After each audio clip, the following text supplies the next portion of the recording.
सुबह रोशन थी और गर्मियों के थका देने वाले दिनों में सारी दुनिया से आजाद हम मछलियों की तरह मैली नहरों में गोते लगाते, अपने चेहरे पे कीचड़ लगाकर डराते थे एक दूसरे को। किनारों पे बैठे हुए हमने जो अहद एक दूसरे से लिए थे, उसके धुंधले से नक्शे आज भी मेरे दिल पर कई नक्श हैं।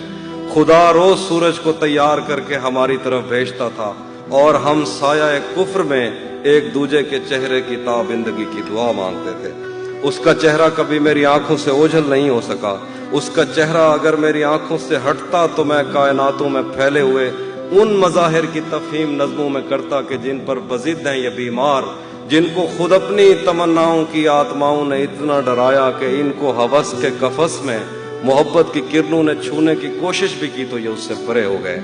इनके बस में नहीं कि ये महसूस करते एक मोहब्बत भरे हाथ का लम्स, जिससे इनकार कर करके इनके बदन खुरदरे हो गए, जिससे इनकार करके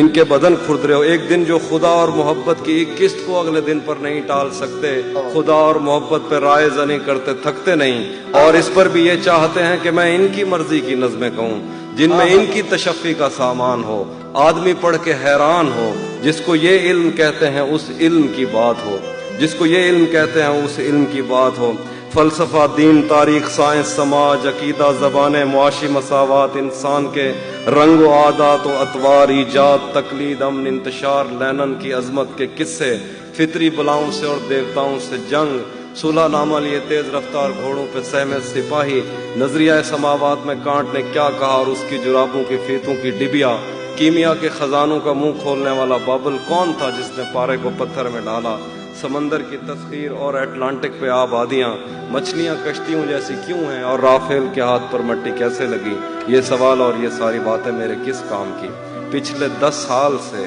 उसकी आवाज़ तक मैं नहीं सुन सका, और ये पूछते हैं कि हैगल के नज़दीक तारीख क्या है। क्या कहने।